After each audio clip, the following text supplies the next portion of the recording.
नमस्ते सभी को। शैडो एक्सप्लेनेशन चैनल में आपका स्वागत है। आइए हम एक साथ सोलो लेवलिंग सीरीज के पहले एपिसोड को समझते हैं। एक दिन साउथ कोरिया के जोजो द्वीप पर अचानक एक विशाल रहस्यमय चींटी जैसे राक्षसों का झुंड आ गया। इन राक्षसों ने द्वीप पर कब्जा कर लिया और इसे अपना घोंसला बना लिया।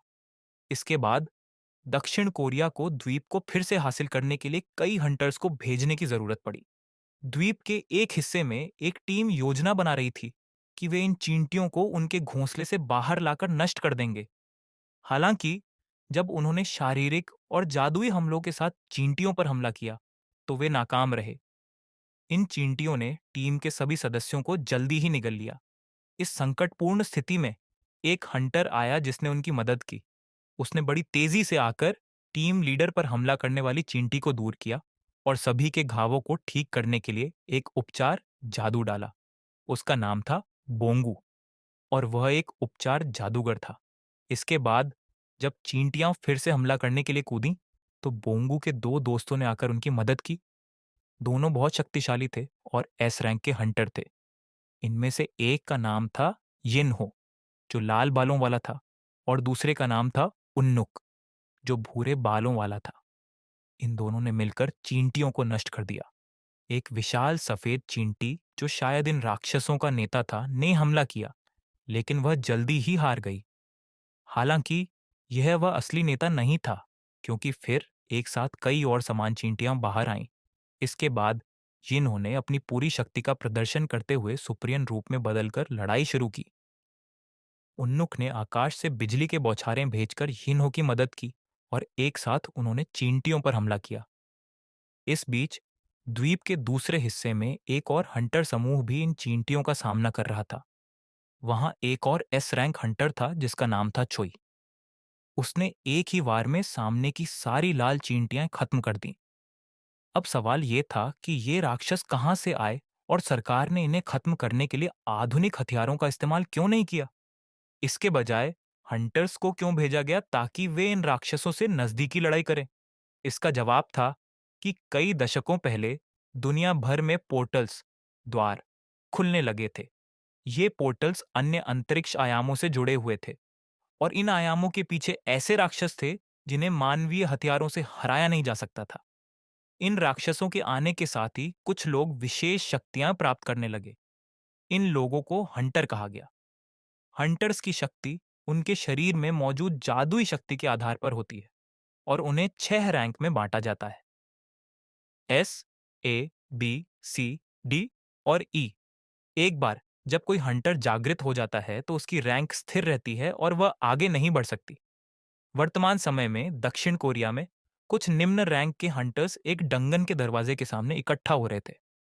हंटर बनना एक बहुत ही लाभकारी पेशा है, क्योंकि इसे करने से बड़ी मात्रा में पैसे कमाए जा सकते हैं।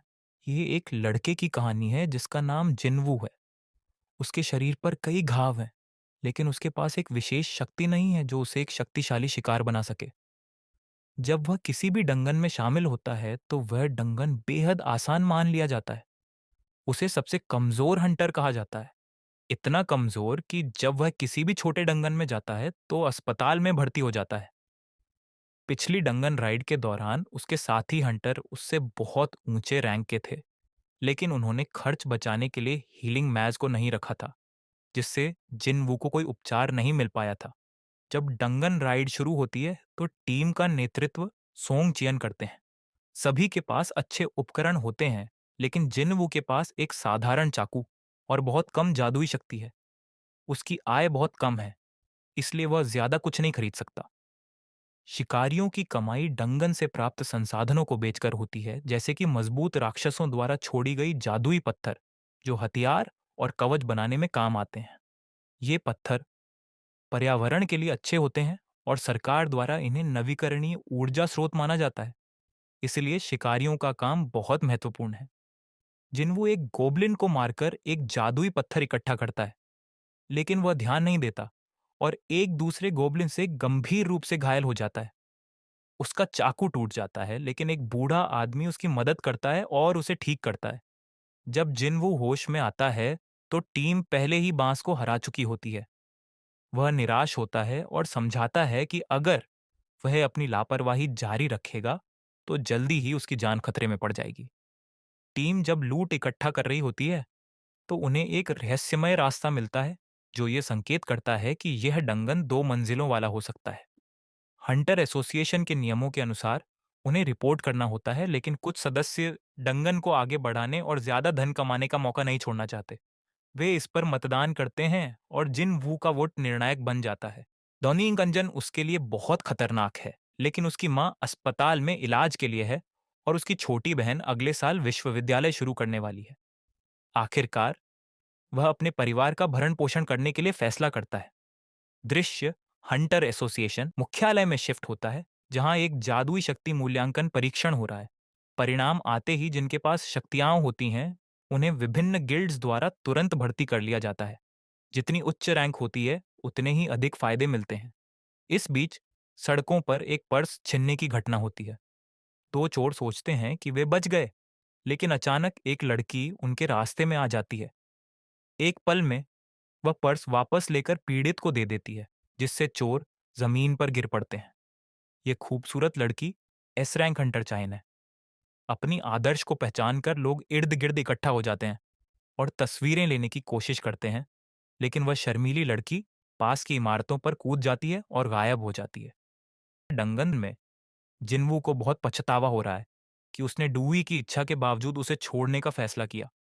उसे लगा कि डूही बहुत गुस्से में होगी और उसे माफ नहीं करेगी, लेकिन डूही बस चाहती थी कि वह उसे डिनर के लिए ले जाए। अंत में टीम दूसरे दुंजन के दरवाजे तक पहुंचती है। यह पहला मौका है जब वे ऐसे दरवाजे वाले दुंजन को देख रहे हैं। सभी को यह बहुत खतरनाक और असामान्य लगता है।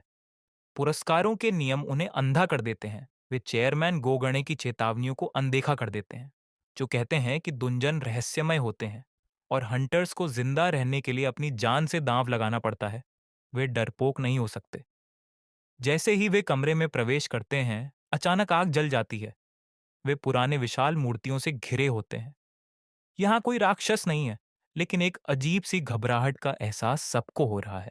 उनके पैरों के नीचे एक जादुई मंडल है और एक मूर्ति है जो मृत्यु देवता की तरह दिखती है, जिस पर प्राचीन लिपि में एक शिलालेख है।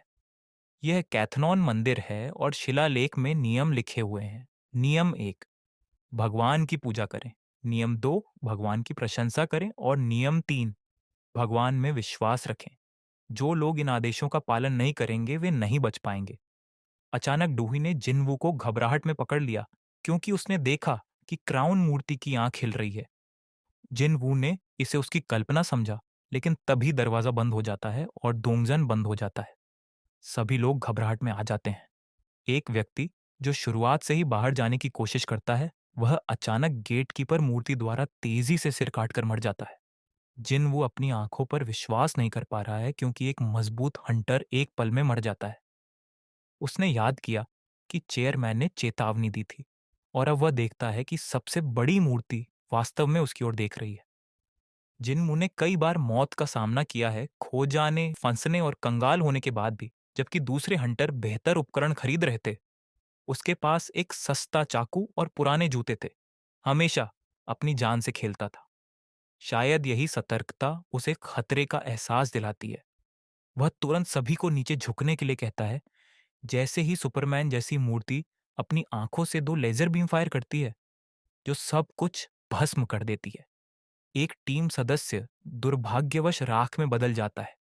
सौभाग्य से जिनफू डूही को पकड़कर झुक जाता है, जिससे वे दोनों बच जाते हैं। लेकिन 2 टीम के सदस्यों की भयानक मौतें सबको डर और घबराहट में डाल देती हैं। और इस तरह सोलो लेवलिंग का पहला एपिसोड समाप्त होता है। अगर आपको पसंद आया हो तो वीडियो को लाइक करना और चैनल को सब्सक्राइब करना ना भूलें।